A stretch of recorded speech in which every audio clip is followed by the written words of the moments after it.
Welcome to Tech Care 2025, an event designed for you out there studying and working in tech. And my name is Céline Grezard. And my name is Anna Benius, and we are so excited to be the moderators of today's event.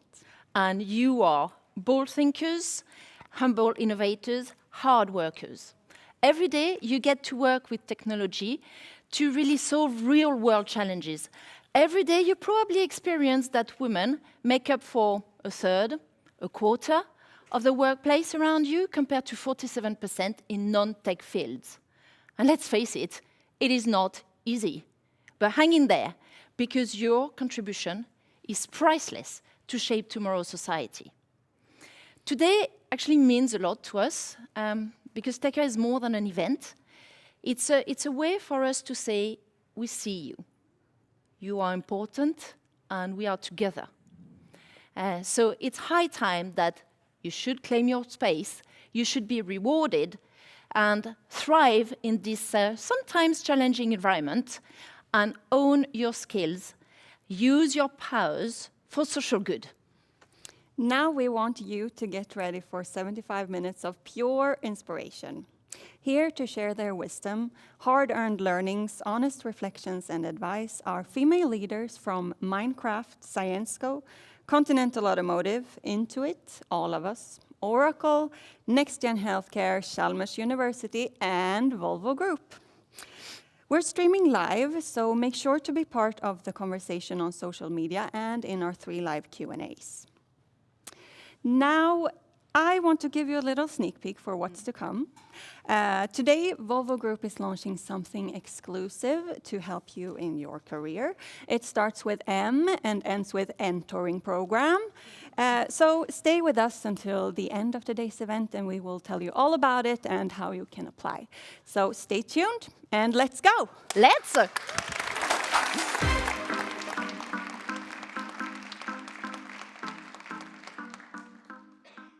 And we are extremely honored to be starting this 2025 edition of Tech Care with a truly exceptional role model. She is a world citizen, a scientist, a businesswoman, and a humanist. This is Dr. Ilham Kadri, CEO of Syensqo. We very welcome, Dr. Kadri. Thank you so very much for being with us today. Your international career spans 3 decades, 4 continents. You are on the 2024 list of Leaders 50, which is a list of the top 50 inspiring leaders in the world. You're also the recipient of the prestigious Cavalier Award. So maybe not everyone is aware of it. So I'll just give a bit of an intro of this award. It's part of the chemical industry where all your peers, all your CEO peers actually vote for the most impactful CEO of the year. And it was voted to you in 2025 by your peers who happen to be all male. And so you are also an independent board member of A.O. Smith and L'Oréal. You take part in many non-profit organizations. I will just name a few. You are the chair of the World Business Council for Sustainable Development.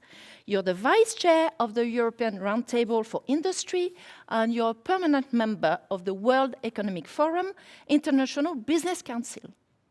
And then it all started with a degree in chemical engineering and a PhD in physics and chemistry. So truly, your journey in STEM is extraordinary. You've blazed the trail, rising from a lab job to a CEO job. What was your strategy for success? Thank you, Céline. Thank you for welcoming me. And thank you all for being here. Well, first of all, congratulations to all. I think there are men. I could see, the space. So there are men, but to all girls and women attending this event, you made it despite the lack of the role models. And you mentioned some of those. I've looked at the video. Marie Curie was one of my very first role models in my life. And you made it despite the sobering numbers of women in STEM. You can be proud of yourself. Listen, I never dreamed about becoming a CEO. I've always focused on the journey rather than the destination. And I was lucky in my life. I found quickly my passion. I know that science is my passion. And chemistry came very late after mathematics and physics, but I really wanted to master work and did research, so I did a PhD. So my passion was really my driver, Celine, and I'm effective when I love what I do and when I'm inspired by other leaders who allow me to use my expertise and intuition to make sound business decisions today. Second is, I think I've been always a curious. I'm now older, but still a curious. I learn and relearn. This is my engine. My illiterate grandmother who raised me, educates me, taught me to love books, respect knowledge, and admire people who express their ideas in print. So I'm a big reader, and some of these people are my role model as well. So really learn and relearn. The other probably recipe is to keep that humility as a top attribute. I consider it the secret of great leaders. I learned to listen to the wisdom of others. Actually, I'm not bringing many solutions. I'm actually helping others to be at their best and bring their solution, our solution collectively to the corporation and to the world. And I, probably my African side, I understand my history before making a decision that shapes the future. The other piece before I give it back to you is really mentoring and sponsoring, Celine. I mean, you know the difference. A mentor talks to you, a sponsor talks about you when you are not in the room. And I was privileged to meet outstanding mentors in my way, from my Strasbourg University to more recently my former CEOs and people who believed in me before even I believed in myself that I can get the big job. And the last but not the least, listen, you need determination, you need resilience, you need to have that second skin along the road, because it's bumpy, it's not easy, there is nothing linear.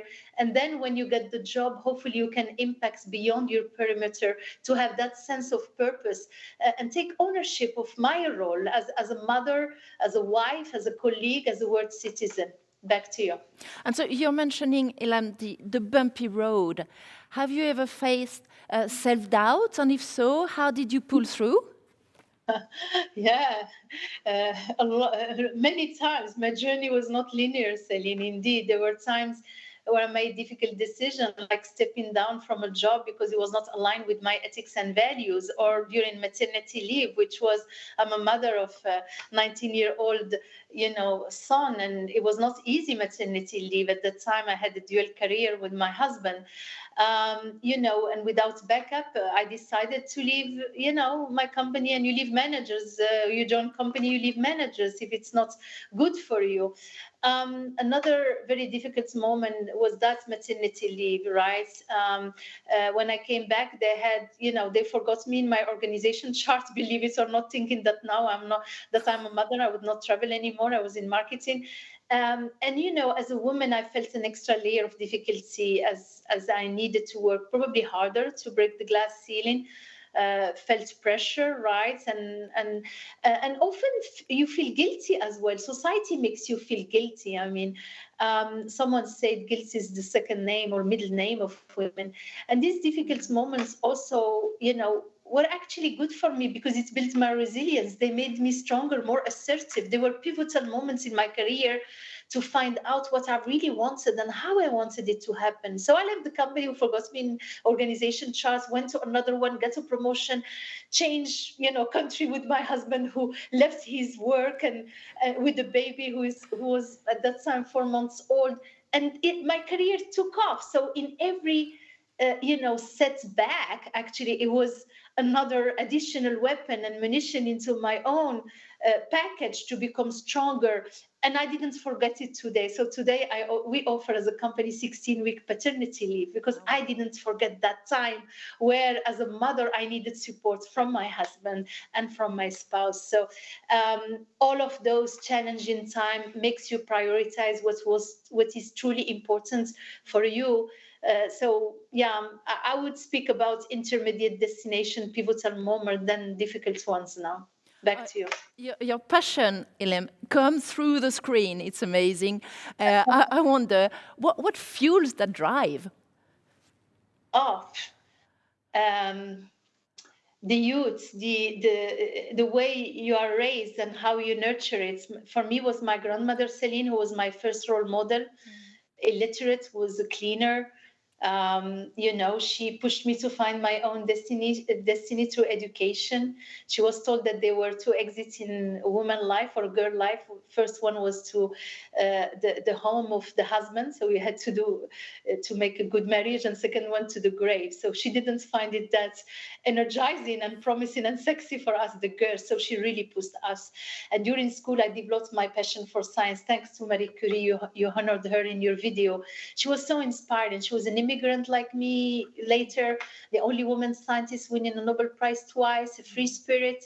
She said, nothing in life is to be feared, it's only to be understood. And that's resonated with me. And what amazed me with science and chemistry and STEM, that I often call chemistry the mother of all industries, is how crucial your impact can be in building the future.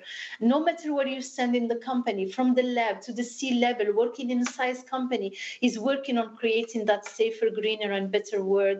And I believed since then in purposeful companies. So I truly believe that we can be both sustainable and profitable. And in my company today, humbly, we are driving this. This is what driving me every day, contributing to that human progress while addressing sustainability, humanity challenge, and profitability. And chemistry, is part of the problem as any science or any industry. But, more importantly, we are part of the solution. There is no recycling, no circular economy, no bio-based, no low carbon economy, quite simply no progress without chemistry. And I'm a bias. So my job today is really to try to leave that legacy behind and to transmit that passion and that, I hope, a better world we are building to my successor, who will do better, to leave a better world for the next generations. Back to you. Ilham, we have very many young women listening to us today in the room and online. If there was one important lesson that you could leave with them so they own their power, what would you say? Wow, I would say believe in yourself.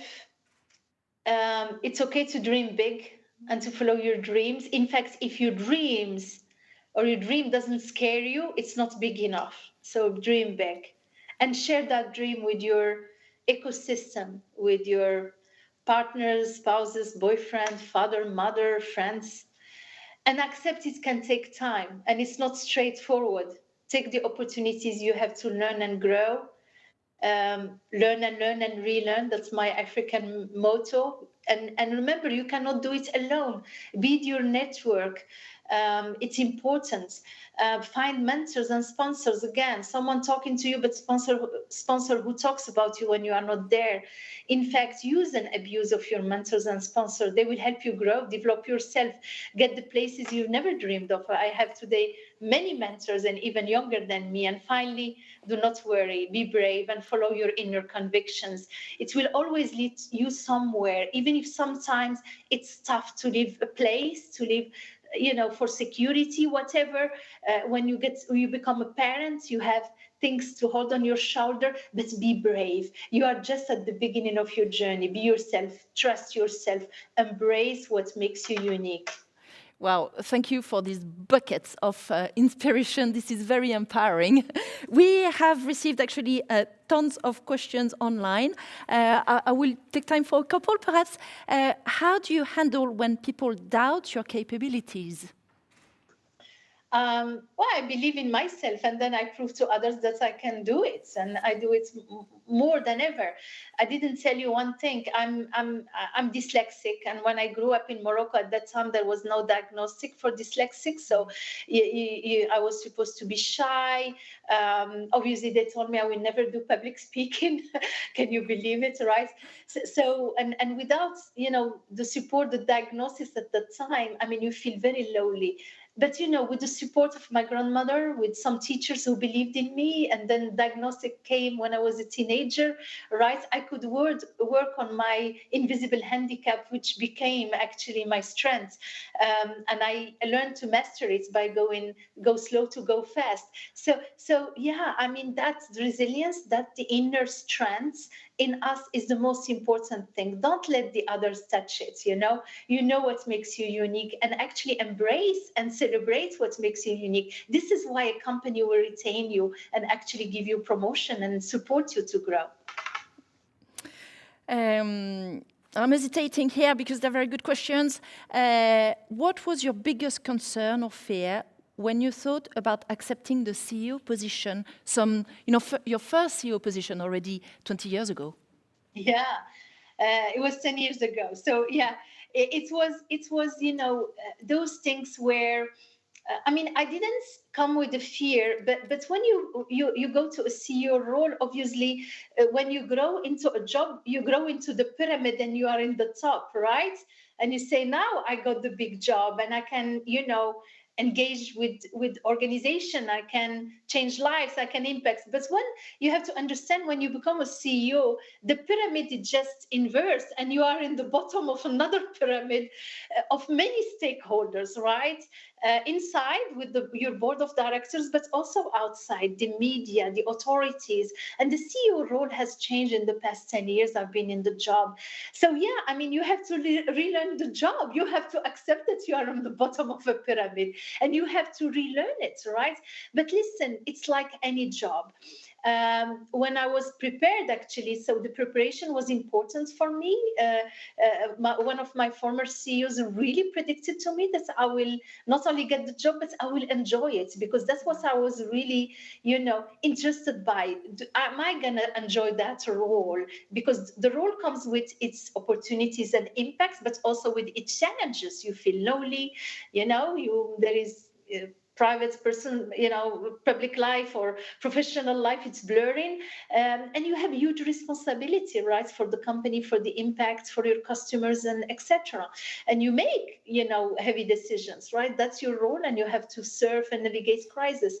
So I think it's more about getting ready, right? Like in my dyslexia times, really getting ready, prepare the master, train, have the sponsors and the mentors and people who are not going to tell you what you like to hear, but rather what you don't like to hear. And it's probably true. We call it 360 feedback, and help you to continue growing. So I think with that, you fear less, actually. You just have to train like a runner. You want to be a runner, run every day.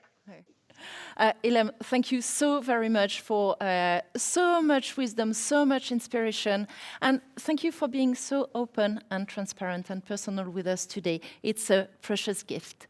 Thank you very much.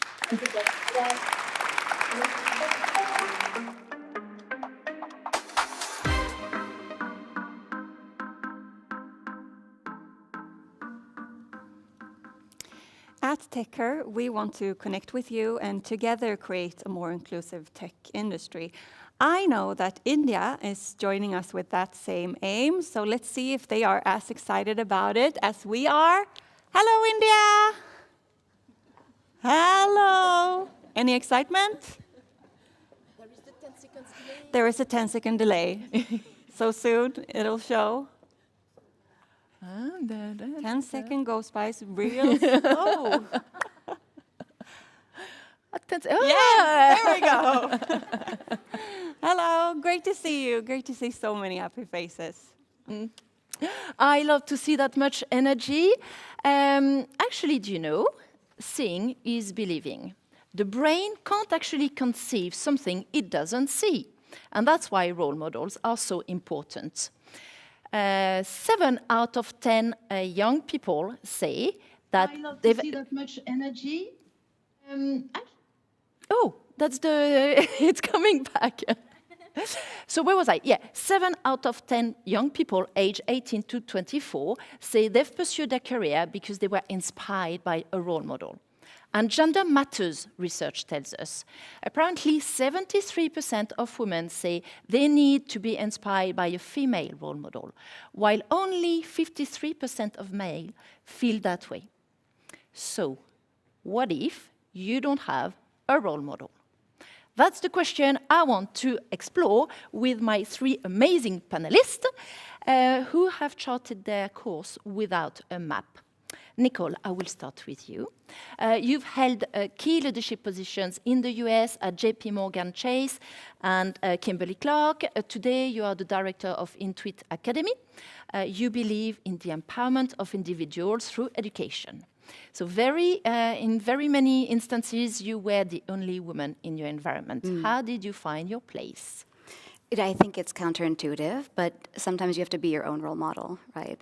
I remember very early in my career, I was told by a person in leadership, you are not leadership material. Oh, wow. You are too happy, you are too perky, and you're too professional. Oh, that's a good one. I didn't realize those are bad things. So I thought to myself, ooh, that's very painful, right? But I think what's more painful is that I actually started to believe it. And so I shrunk myself. And I minimized, and I was very serious in meetings. And that's simply not who I am. And one day I said, I can't take this anymore. If this is not leadership material, then I should not be here. And I stepped back into myself, because you should never clip your wings to fit into a box. And the most amazing thing happened. I was actually promoted, not at that company, but at another, because someone found me and celebrated me. And I think each one of us has a divine purpose. Each one of us is beautifully made. And why should you try to pretend to be somebody else? It's authenticity. So be your own role model and own that. I'll find my divine purpose. Silvia, you are head of Quality Architecture and Network Solutions at Continental Automotive in Romania. You've led tech teams in various countries for the past 10 years. What's your take on, building your personal brand? Yeah, thank you. Actually, our personal brand is how others perceive ourselves through our actions and through our behaviors. And it's crucial, this to map with how we see ourselves. Of course, we can be subjective when it comes to ourselves. And actually, I have a small exercise I do for myself, and I can recommend it to the audience. Describe yourself in short, and then ask for feedback. Does the picture match? If not, ask yourself who you truly are, and embrace your authentic you. For me, ultimately, authenticity is the key. To be honest, to be genuine, because this builds trust, which from my perspective is one of the most important values a team or community can share. And it's core to human relationships. Yes. Roshanak, you are working in the marketing industry.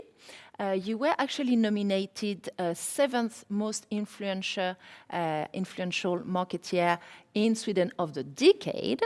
And you're also the co-founder of an award-winning network called All of Us. Have you always had role models in your life? No, I've been really lacking that, and you're really vulnerable when you don't have your role models. It wasn't until recently, like actually last summer, at the age of 41, that I met someone and could mirror someone like myself. I'm always a woman, the only woman in a room, or the only person of color in a room. And this summer, I met our global CEO and global chief creative officer, which is very rare to be a woman, but also being very rare to have a Persian background, being brought up in Europe. So it was the first time. And until then, I had to listen to my own voice.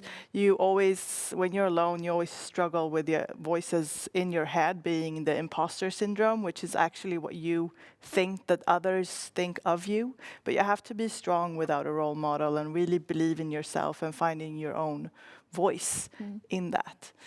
And on personal branding, I've never actually done it consciously. I just believed in my values on building diverse teams, doing things fairly, and that work has, throughout the years, brought me to where I am and who I am. So being aligned with your own values, and it's about being yourself as well.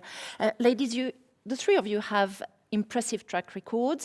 I can imagine it's, as Ilham was saying, it's been a bumpy ride sometimes. How do you stay on top of your game, Nicole? I think like any roller coaster, you have to hold on. Outside of work, I practice jiu-jitsu. Okay. And I think it's one of the few sports where you fall down and you immediately have to get back up, because it is literally your survival depends on it, 100%. And I learned something from it, and it's my new motto, and it is, I never lose. I win or I learn. And it has reframed everything. And I think that's what truly resilience is. Jiu-jitsu, like life, like work, it's a game of inches. Like you're just trying to get a little bit forward. So what is the inch that I will learn today that will take me to tomorrow? What is the inch I will learn tomorrow that will take me into the next decade? You know, neuroscience tells us that you have to make mistakes. The mistake allows you to create new neural pathways. And that's neuroplasticity. Our brain begins to expand. So we must take a look at that. That's what resilience is, allowing yourself to learn or win. I understand, Roshi, that being perfectionist has its downside. How did you cope with that? I mean, struggling with being alone and the voices and the imposter syndrome you have forces you into being a perfectionist. Yes. And unfortunately, that led me to a burnout. But after that, I learned to kind of see what other people are doing and comparing that to what they say. And most people say a lot, but they don't do as much. So what I do is that I call them out, but not in a bad way, but just stating facts. And at the same time, reflecting on what I do and try to bring up and talk about what I actually do. It's not bragging, it's actual facts.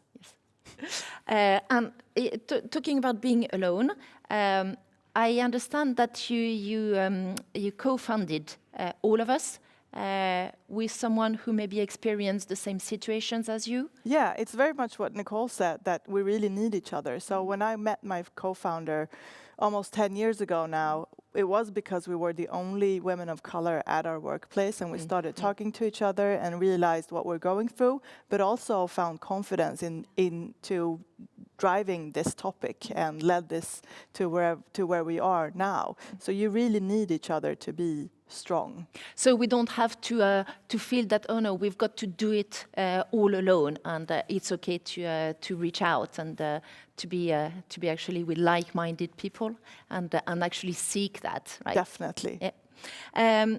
So you talked also about being assertive, being factual about what you do, everything that you do. And you, Silvia, how are you doing with your self-confidence? For me, it's pretty simple. Means continuous learning and means embracing challenges. I'm a grown-up. Even today, I like fairy tales. And in these small stories, the heroes are becoming more stronger after confronting the dragons. Of course, these dragons can come in our life in different forms, can be significant, challenging ahead, or losing someone dear. What is important is to face these dragons, because this is how we gain our confidence. Personally, I'm not a sporty person at all. I'm not proud of it, but that's reality. And still, I learn skiing at 36 because I want to be with my daughter on the slope. It took me so much time to learn and so much falls. But today, I can tackle even difficult slopes.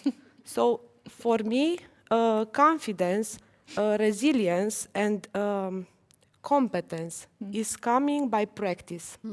And practice, in my case, means to confront all these dragons. I love this visual picture of taming the dragon. There is sometimes a belief that we have to find all the strengths within ourselves, but it can come from outside, right? So, Nicole, where do you find your support? I think you can find it anywhere, right? We're social creatures. We are wired to be social. Neuroscience also tells us that our brains are wired to connect. And so I've had different social aspects. You know, I have networks of senior leaders, I have networks of junior engineers, and what I have found is that I grow from them equally, because they both tell me, stay humble, be curious, be determined. But I do find that outside, I'm also a professor at university. My students teach me so much, and they support me in my challenges. But even more than that, it's my kids. You know, I have a 13-year-old daughter, an 8-year-old son, and they're wild, but they are my biggest supporters. Because on the day, because there's going to be hard days, where I said, oh my God, Mommy messed up so badly today, they're gonna fire her, and we're all gonna live in the forest, we're gonna have to forage for berries, there's no way we're gonna survive. You feel that too? Yeah. Okay. Sometimes, yes, like when you it's send the that, berries, yes. the wrong email, I'm like, But it's the support that helps me say, you know what, this is going to be okay.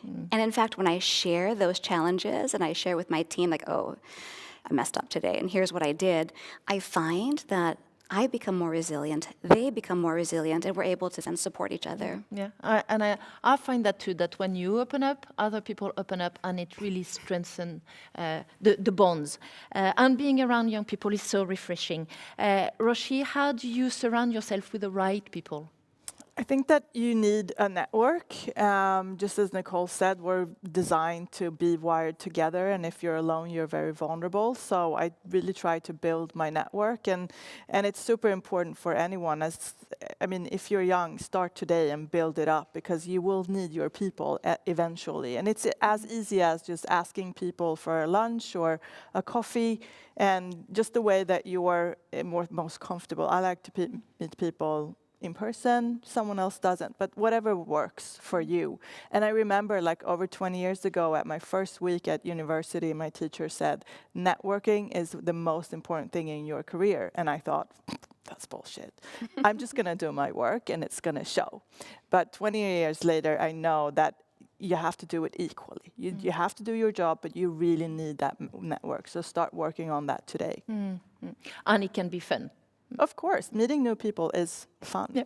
Yeah. Sylvia, you have a talent for building strong teams. What's your philosophy behind it?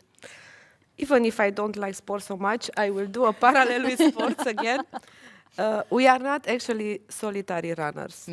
At the workplace, along with our colleagues, we have the chance to build an environment of mutual support. This will make and will enhance actually the competence and the speed of each of the members and the team itself. This is, I call it my professional network. But there is another important network I have, and this is the personal network. It consists of my friends and my family. During my career, it happens sometimes to struggle maintaining this balance between life and work, and committing fully to my goals while having the support of my beloved ones was crucial. Just as a story, imagine me 14 years ago suddenly switching from engineer position to line management, freshly returned from maternity. That changed our family dynamic and required a lot of support from my husband and from my family. What I think is very important in all these networks is to take care, to give, and to receive as much as possible equally. Wise words, Sylvia. Ladies, if you could go back in time and give yourself a piece of advice, what would you say? Who wants to go first? Sylvia, what would you say to yourself? I will speak about career development. Not every career is a succession of fireworks. Not anyone will climb on the career ladders very quickly. It takes time to build competence, to build experience, and it's okay. And another thing which is very important for me, all of us here as leaders, in any domain, the competence is the key. We all sitting here as leaders, we have the responsibility and obligation to promote and to celebrate competence regardless of its source.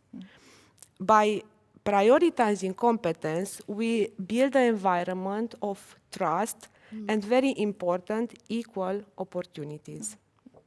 Thank you for It's those important wise for me. words, especially these days.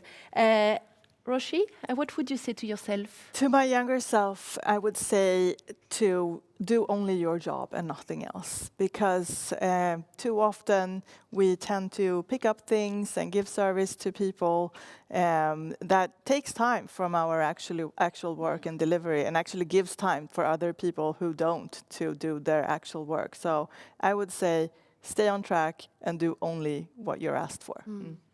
Yeah. And you, Nicole? I would tell my younger self a story. So where I live now, I live in San Diego. And we just recently moved there about a year ago, but the beach is covered in river stones. And I always have one in my pocket or one in my purse. There's always one on my desk. And the story behind the river stones is that they come from hundreds, thousands of miles to the San Diego coast. But in order to get there, they're tumbled, right? They have to go through water, they're sandblasted, they hit each other. And when all of that happens, you then have this very smooth, very polished, beautiful stone.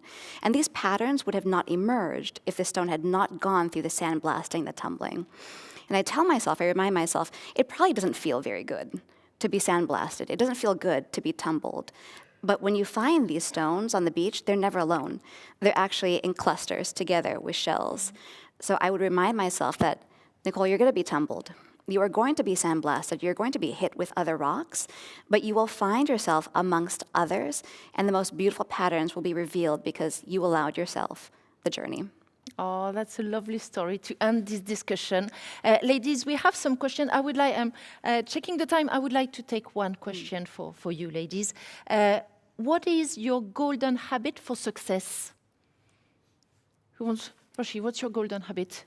I mean, it's an advice that I give juniors all the time, and it's about taking up airtime, to just speak more and talk more and take up more space. Because we know that research have shown that when women are not speaking equally to men in a meeting, they are perceived as if they are speaking more. Really? So what I would say is to talk and then keep on talking. Also because your perspective is extremely important. You need to put value on that. And not only, I'm not talking about feelings or values. I'm talking about having your perspective and put that in a business case and result context instead. That's when people are going to listen. But talk and keep on talking. Nicole, you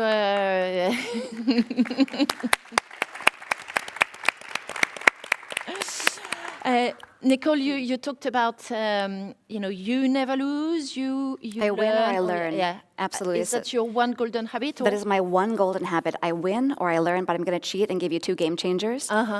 So one is reframe, right? So I think so often we say, am I the right person for this? No. Is it right for you? You have to change the whole mindset. Is the job right for me? No. Is the job the right thing for you? Not are you right for the job? And then the last thing is define your own success, because the world will tell you what success is, but you have to decide for yourself, is that right? So as you said, your perspective is critical. So decide for yourself and then go after that. I love how you turn it on its head. Is this project right for me? Exactly. Silvia, your golden habit for success?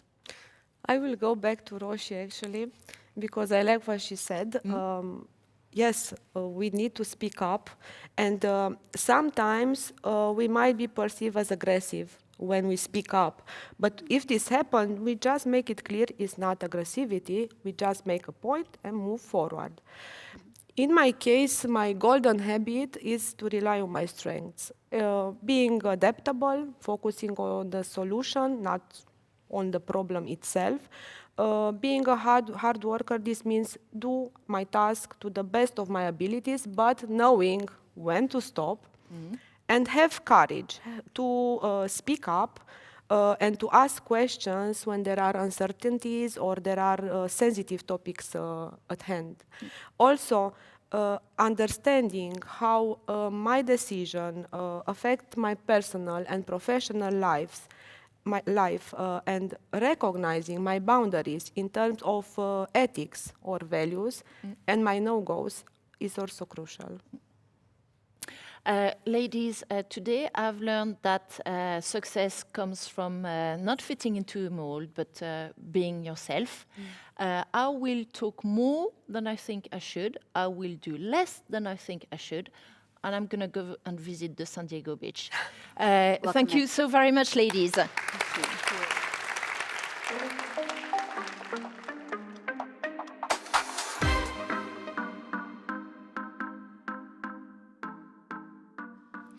Now we are going to have a chat with two women who are really making tech come to life by utilizing the sun and their sharp minds. Tilde Turfjell Emilsson and Hannah Lockley are third-year students in mechanical engineering here at Chalmers University. I happen to know that very suitably they love to compete and have a soft spot for car racing and aerodynamics. They themselves have a big race coming up, and by this project they are truly showing how they are owning their futures, confidently steering their careers already as students. So hello, Hannah. Hello, Tilde. Hey. What are we looking at here? What is this? So this is actually last team's car that raced in Australia. We are building the new one right now, and we will be revealing it on May 9th. So stay tuned for that. But looking at this car, we have the solar cells here. So the car is entirely solar powered. They absorb the solar energy that pushes the car forwards in the race. It's lying on top of this composite structure. We call it aeroshell. And in here, the shaping is very, very important because we want the car to be as aerodynamic as possible. Looking up, we have the canopy. See. So this is where the driver sits and where he or she drives. And here we have this very important crash structure in case something happens so the driver stays safe. But we're going to make some really exciting changes for the next car. So stay tuned for our car reveal on May 9th. Oh, May 9th. Okay, we're staying tuned. And you have a big race coming up. What is that all about? Yeah, so as we mentioned, this car was in Australia, and that is the whole goal for us as a team, is to compete in the Bridgestone World Solar Challenge, which can be seen as the World Championship of solar car racing.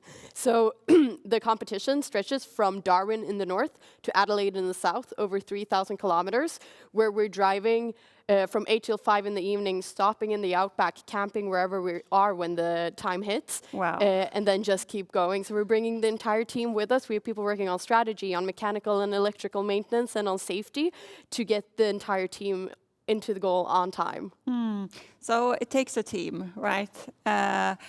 Thank you so much for sharing. I thought I had the most fun job, but this is making me question it. Thank you so much, and best of luck in Australia. Thank you. Thank you. Over to you, Celine. You rock, girls. Good luck with the race. Our next speakers are also a riveting duo of women claiming their space.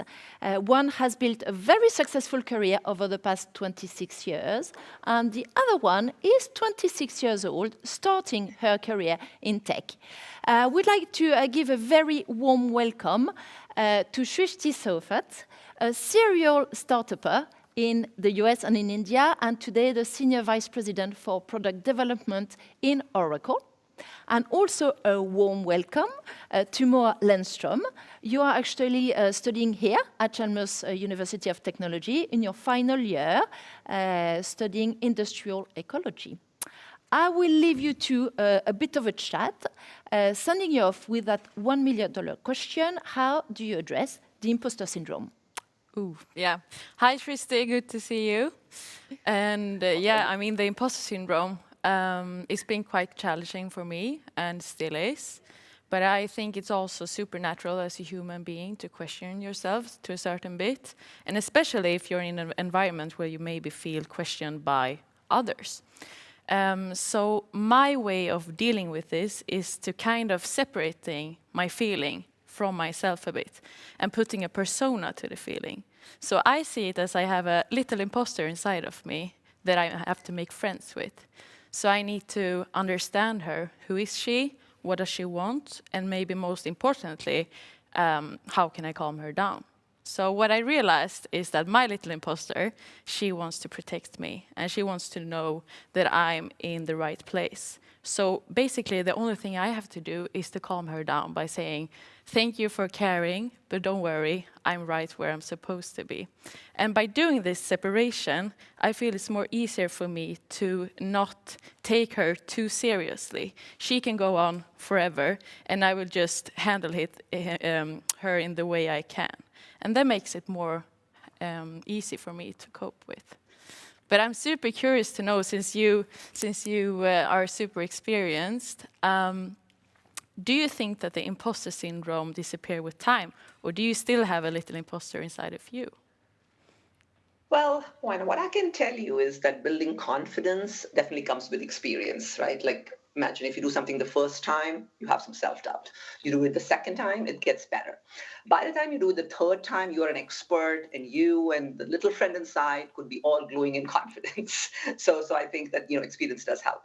Another important aspect I feel is really around building confidence is seeking and getting validation. Now, when we are younger, it's even more important. So many of you are in school, and it's sometimes easier to get this validation because you have an academic grade, you may be really good in sports, so you're part of a team, or you're great at singing or dancing or whatever. So you sort of know that you get that validation.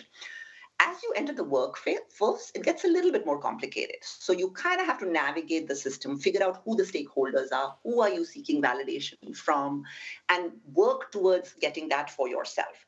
You probably also have to be clear that it's not okay to just do the job. You probably have to be intentional about marketing yourself. And if you're not comfortable talking about yourself, talk about the projects, talk about your learning, talk about your passion, and get that validation because people will respond to that. The other thing, a tip would be to surround yourself with, champions and friends and even sometimes your managers who actually can identify your strengths. And, you can sort of continue to groom yourself. Ultimately, what I believe is, if you can validate yourself, then that's the best, right? And that, I think, definitely comes with time. So today, after 26 years, I think there, in many circumstances, I don't need external validation. I can say, yay, I did a good job, right? And feel good about it. That's very nice to hear. Thank you. And I mean, since you've been in this industry for 26 years, we're talking a lot of this 26 years, but I mean, it's really impressive. And if you're looking back to your younger self, maybe in your 20s, is there anything you would like to tell yourself? So, whether you want it or not, if you're the only woman, you will stand out. You can't be invisible, and so you have to accept it, right? So what I would actually tell my younger self is don't try to fit in the standard mold. Don't define success in the same terms that everybody else is. Find your own identity and success on your own terms. So the story here is in my first company, which was a startup, I was the only woman in the team.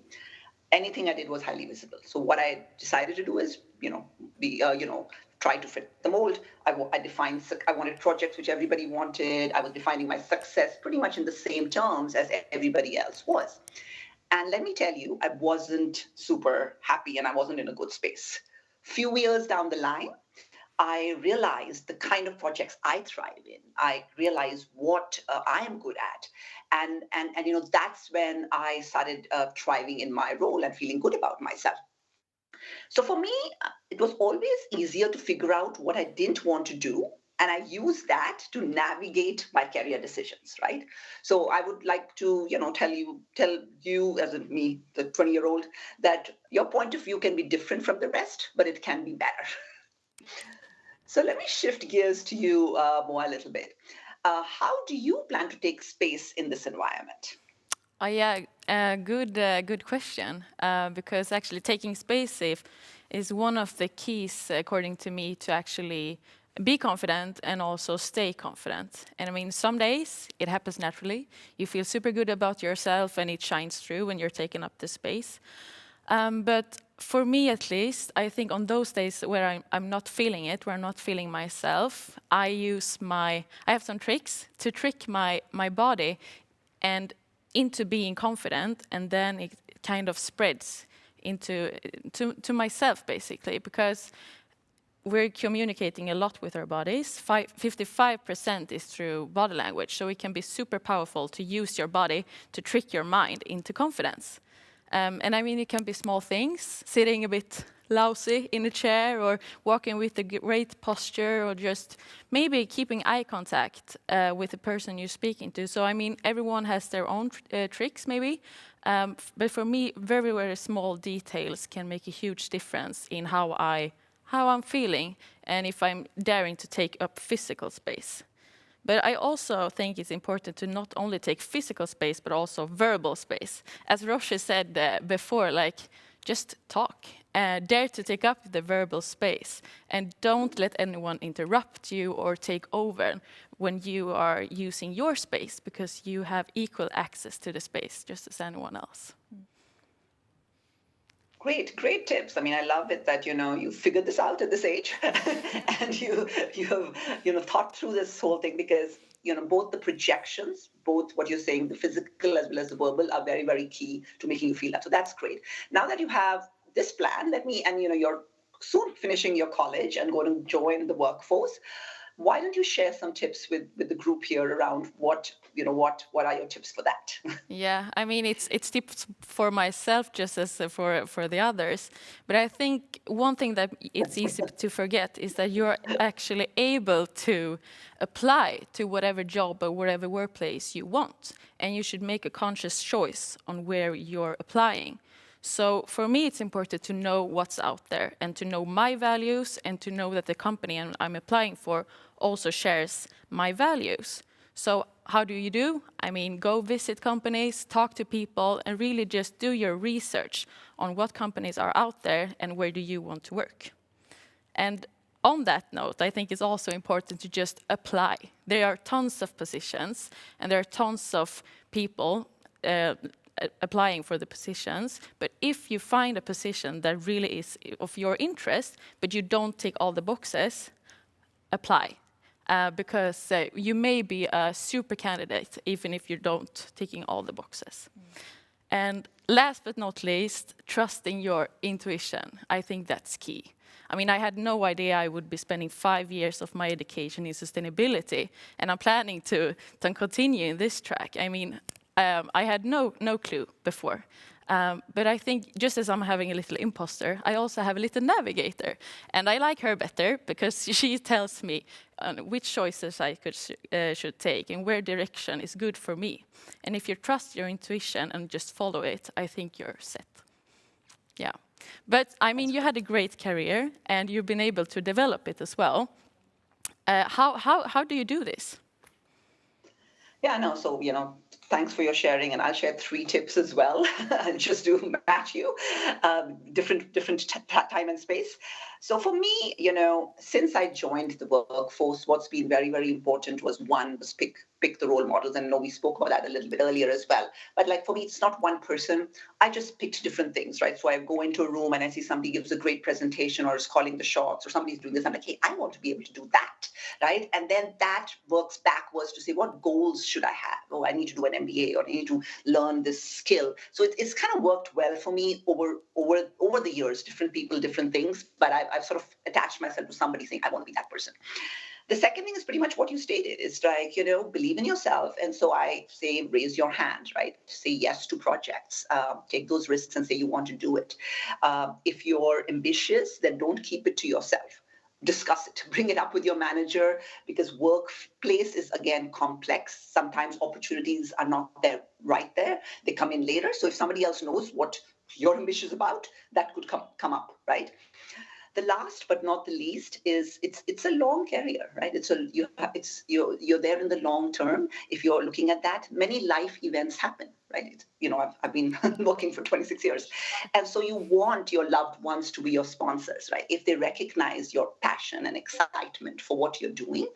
And it's lovely to have them be your champions. So in my case, whether it's my parents, whether it's my husband, whether it's my kids, whether it's my neighbors, whether it's my friends, I love to have them all as my champions to feel great about doing what I'm doing and pushing the boundaries. So lovely chatting with you, Moa, and it was great. Yes, thank you so much. Thank you so very much, ladies.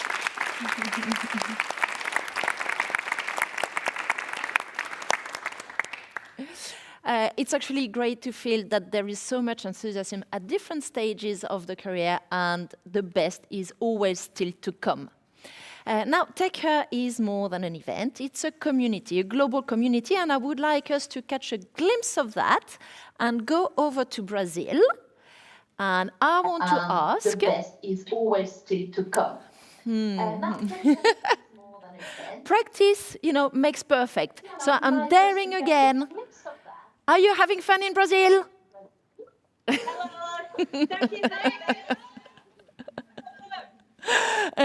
Thank you, ladies. Thank you very much. We have literally dozens of watch parties like that around the world, and it feels great to actually see the community. Over to you, Anna. Technology is transforming everything, from healthcare and education to climate change and social justice. But as it evolves, we must ask, how can we make sure that these innovations serve a greater good? This is exactly what we're going to talk about today as we discuss technology for social good. We're joined by an incredible group of experts who are doing impactful work at the intersection of technology and social good.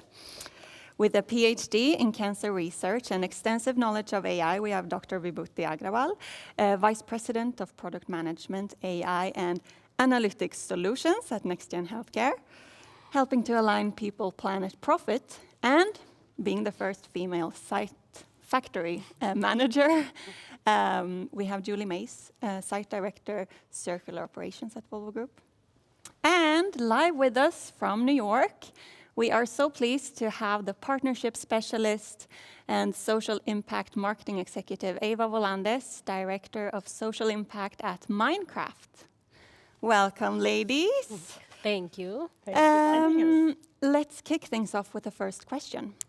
We often hear about technology's great potential to contribute to positive societal change, but what does this really look like in practice? How do you work with technology for social good? Eva, would you like to go first? Sure, I'd love to. Thanks for having us here.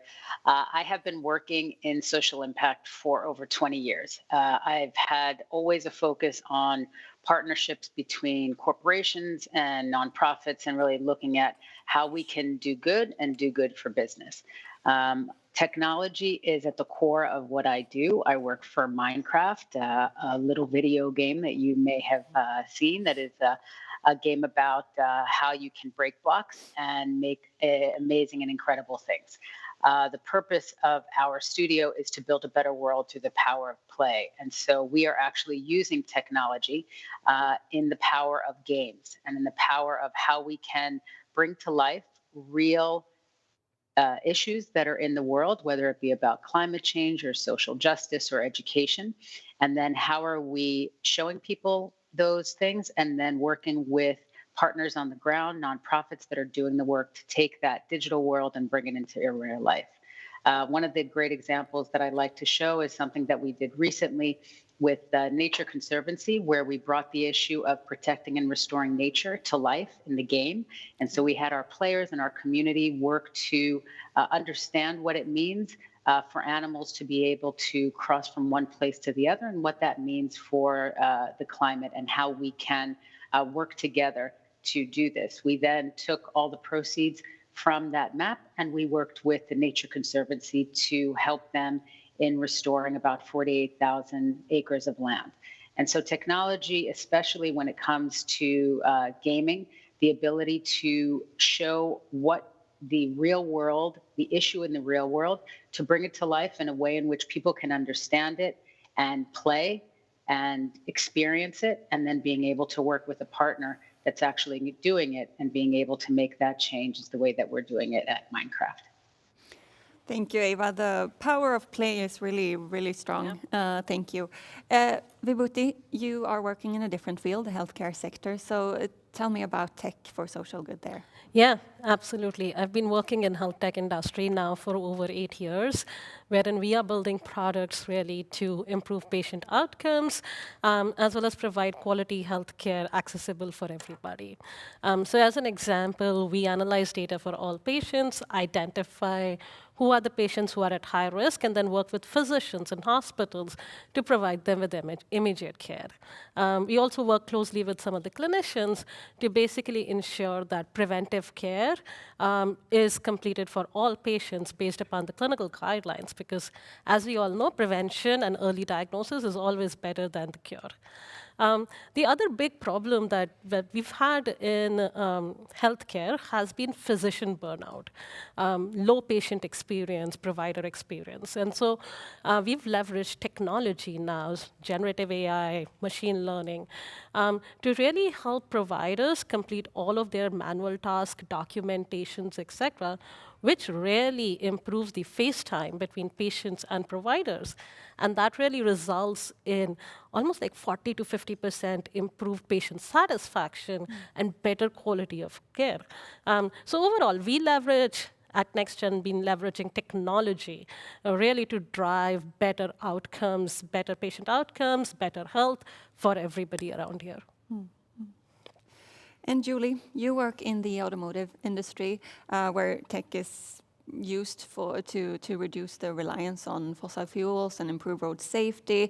So tech for social good might look a bit different for you. Can you tell us about it?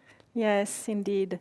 So I'm in the manufacturing entity, and for us, when you think about manufacturing, you look at the raw material that you take from Mother Earth, you will produce something with it that will be used by a consumer, and at some point it's going to go bye-bye. Hopefully not in landfill, hopefully it will be recycled, but still you have that linear concept. So in the entity I am in, we're actually at the end of the chain. We take it back. We dismantle, we check, we measure, we repair, we give a new life to the product. And this is really where I'm at, is to go from that linear mindset to a circular, a full loop, a closed loop. And the really neat thing is that we are able to give products a second, a third, a fourth life. And that is really social good for me. It really is. As we explore the really positive aspects of technology, we also need to address one really important aspect, and that is where the role of responsible technology comes in. But what does that concept mean? Would you like to help us understand, Vibhuti? Absolutely. So responsible technology is something that is very close to my heart and is at the front and center of how we think about product developments at NextGen overall. So responsible technology means that every product or solution we are building is being built such that it's fair, it's unbiased to all segments of the society. Especially if I think about in the healthcare, it should not promote any sort of healthcare disparities. It should be able to cater to minorities, underserved communities, and whatnot. And so we've really even put in place governance councils that helps us monitor and track responsible use of technology across all our products and solutions. And this really helps us drive better trust, transparency with the providers, because at the end of the day, we can show them that our data insights or our workflows are not biased towards any segment of the society. And so I think it's an important part of providing equitable care, equitable good to everybody out there. And Eva, how do you work with responsible technology at Minecraft? Yeah, so that is safety is incredibly important to us as a company. When we are talking about online safety, when we are talking about, even though we have an average age of our players at about 24, we have a large percentage of children also. We have a product, Minecraft Education, that goes through K through 12 schools. And so how do we define responsibility means that we are creating a safe environment for people to not only be who they are and express who they are, and that is a big part of the ethos of Minecraft, but also making sure that they're safe online when they're playing. We do that in particular when looking at the servers. And so that is when people are playing, whether you're one person or where you're playing with the community, because part of Minecraft is being able to play in that community. And we actually have programs, for example, parents that are coming in and can check the server to make sure that the people that their child is playing with are people that they want them to be playing with from a safety perspective. And we obviously take a lot of that internally to make sure that our community is as safe as possible when it comes to that.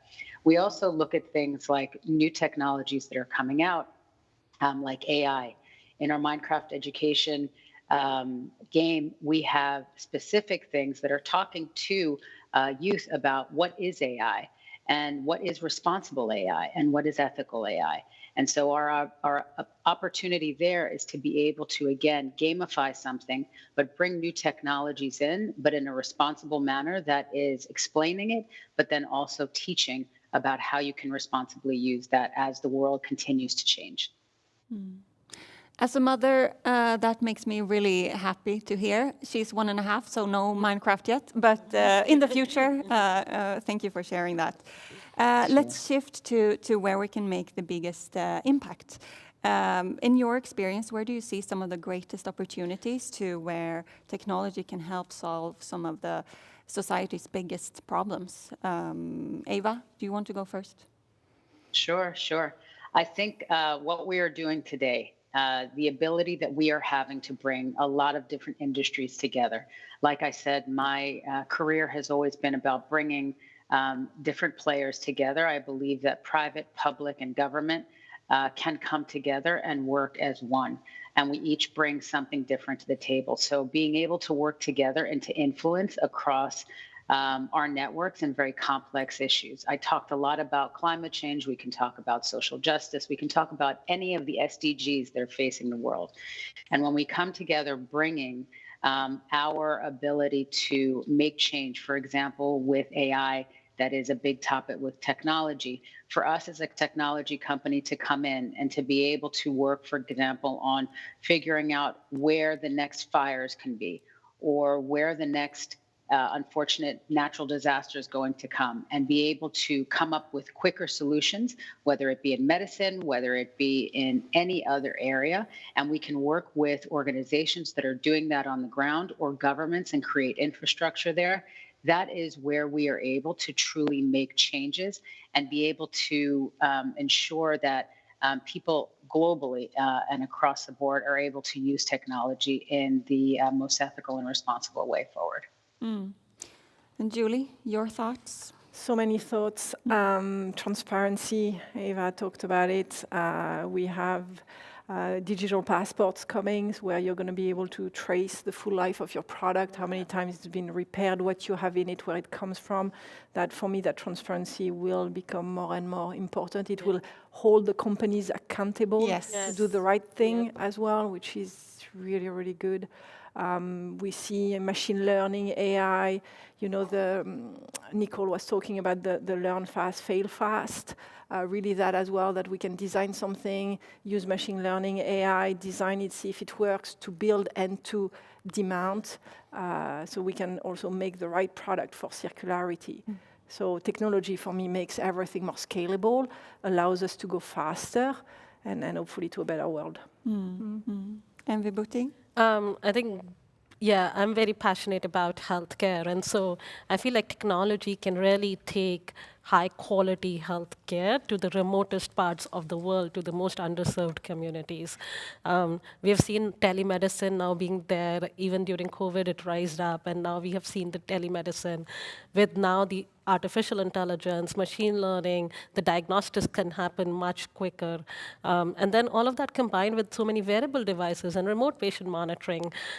Patients should not be required to travel many, many miles or even hours to get to the nearest hospital or clinic, but rather they should be able to visit the the closest community hospital that they have and get high quality care. I think that's what I'm most excited about, that we'll truly be able to provide high quality care to everybody out there. So many great opportunities. But in short, what advice would you give to the audience on how they can start working with tech for social good? Julie, want to go first? For me, and I think we talked about it already, but it's finding your passion, finding what gets you up in the morning, right? Because you will have to get up every morning no matter what. And the way I view it is technology is an enabler. So be curious, stay curious, use technology to give you an edge, to give you an advantage to, again, learn fast, fail fast, move on. So the future is unknown, but technology will bring it brighter. Yeah, and I think adding to just what Julie said, being bold and not being scared of taking risk. I think some of the earlier panel members also talked about it, that we have to be able to speak up, be bold. I think marrying that with knowing your passion, continuous learning, is what will really help next generation to really thrive.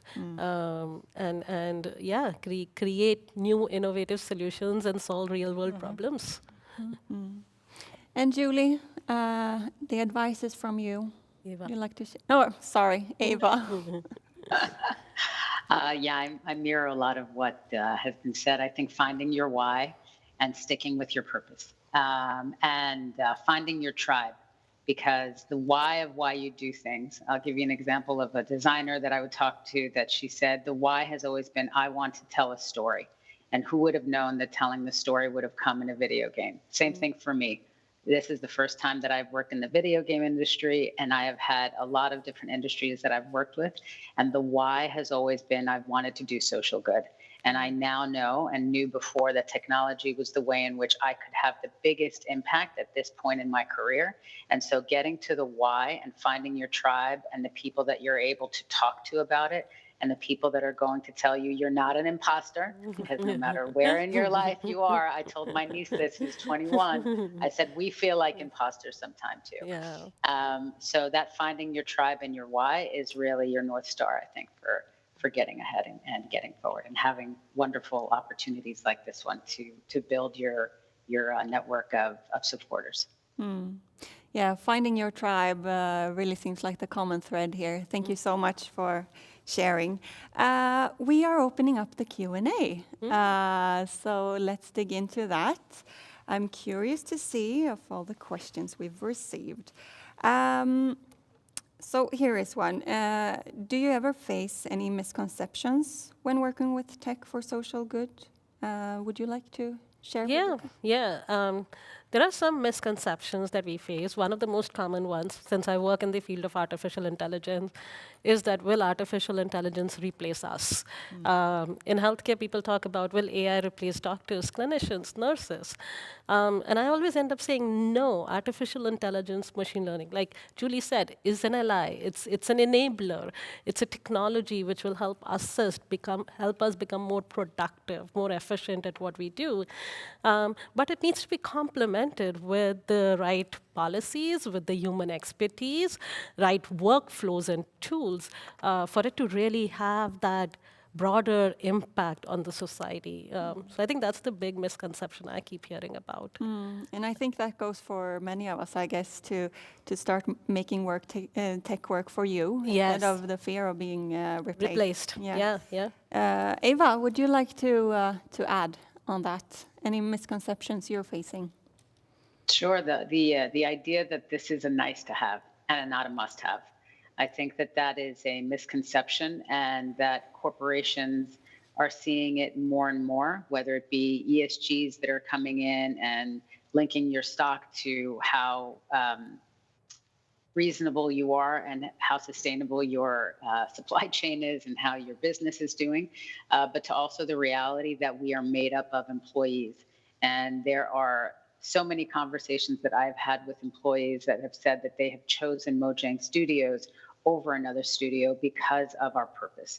And so whether you look at customers, and I think with Gen Z and Gen Alpha especially, looking at where they are choosing to spend their monies, that this is social good is here to stay, and that the more that people are consumers, people are employees, it is no longer a nice to have, but it is part of your business, and it's part of the way in which we are part of something greater than just who we are here as a company. And another question here, Vibhuti, I think this is for you. How can we ensure that tech is reaching more underserved communities? Yeah, no, I think as I said earlier, right? So if I think about it in the form of a healthcare, for example, we've seen that with the telemedicine, telehealth, patients sitting from anywhere out there, even in the remotest villages in India. You can talk about remote villages in Laplands and whatnot. They can, as long as they have internet connectivity, they can dial in to the community of physicians out there, and they can talk to them. And that's really a game changer. In addition to that, we've also seen technology developed such that there are companies which are doing diagnostic imaging, and they have leveraged artificial intelligence to very quickly look at X-ray images and diagnose what's going on just with the help of machine learning algorithms. And so you don't need a radiologist sitting there in that center, but the system and the machines can do it themselves. And so all of these advancements are really helping that high quality care to reach to those end masses, underserved communities. And sometimes these are also not super expensive because the cost of care is overall starts getting cut down with the help of a lot of these technologies being implemented at places. Super. Thank you so much to you for sharing all that knowledge and insights. I feel like I have more faith in technology than I did before, although being a bit more mindful of using and creating it. But thank you so much for this. Yeah, thank you. Thank you. Thank you.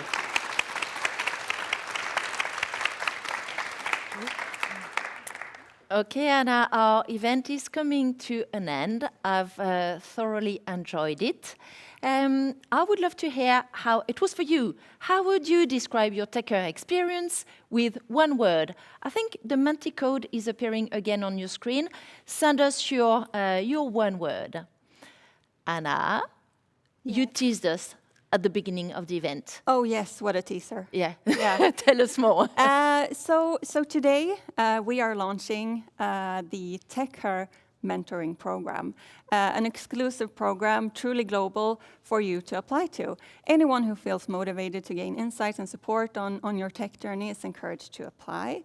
If accepted, you'll be paired with a brilliant industry leader who will guide you forward. So scan the QR code, read all about it, and apply. And really grab this opportunity and get ready to own your future. Thank you very much, Anna. I think that we have some words popping up. Inspiring, refreshing, happy. I like that. I think this is a beautiful way to end this event on. This is 2025. It is high time that we attract and reward all the minds, all the heart in the exciting world of technology to create innovation that benefits everyone. So let's stay connected within this community and let's take care of each other. See you next year.